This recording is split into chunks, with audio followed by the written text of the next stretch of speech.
Hello and welcome back to Sacred Psychology. I'm Dr. Wichterman. Today I want to talk about the ACA Ethics Code and the problem that I have with it. There's only one thing, and it's relatively sizable in my mind.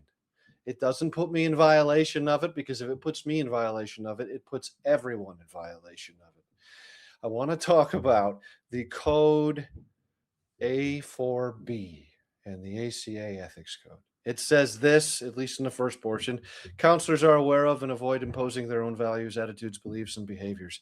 Counselors respect the diversity of clients and trainees and research participants and seek training in areas in which they are at risk of imposing their values on the clients, especially when the values are inconsistent with those of the clients.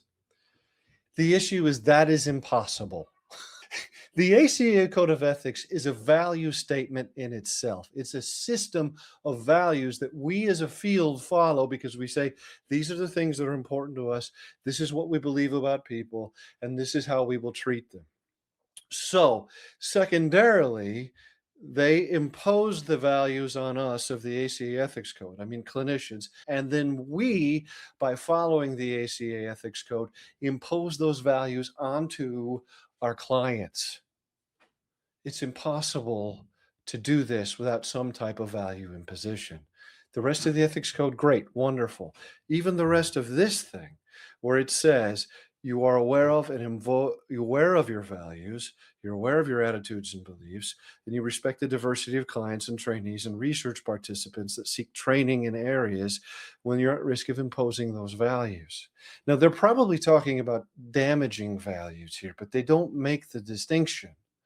It's problematic. You think about the DSM-5 TR, that's the one we're on now, the diagnostic code.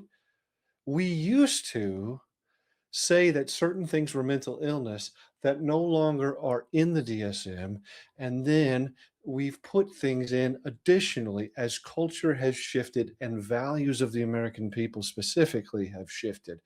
It's usually a few years behind.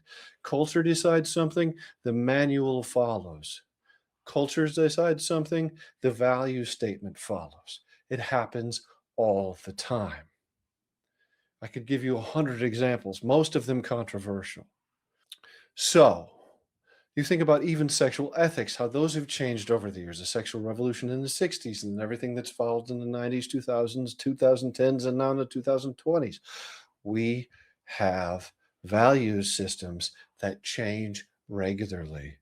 What we think is unhealthy, what we think of as diagnosable, what we think of that should change, what we affirm in people, what we treat in people. It all changes with the whims of culture. It is impossible not to impose some type of value system onto our clients, or else we have no basis or foundation from which to work. Now, back to this for a moment.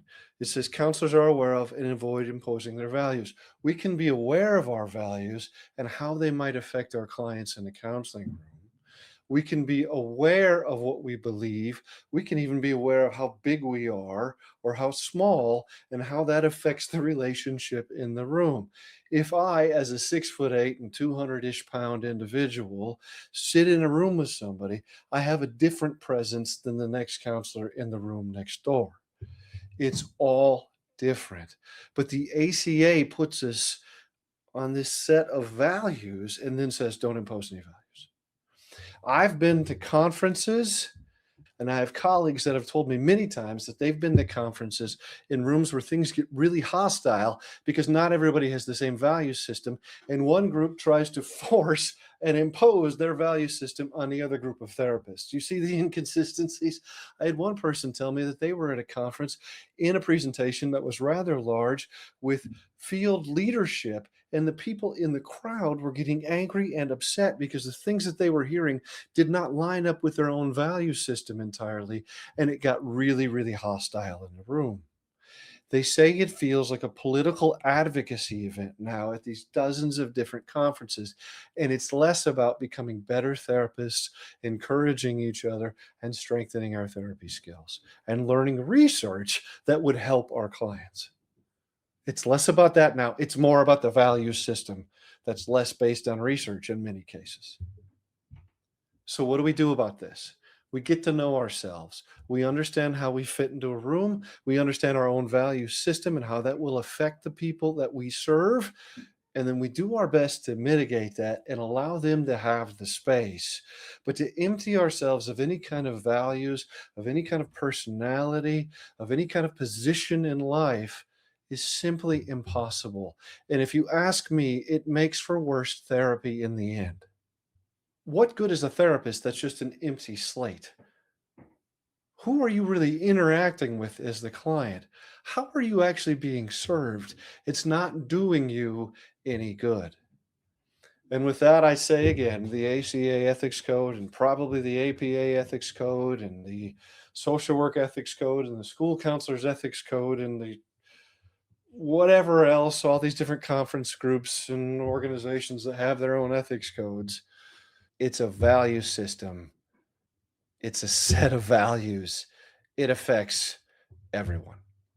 Thank you.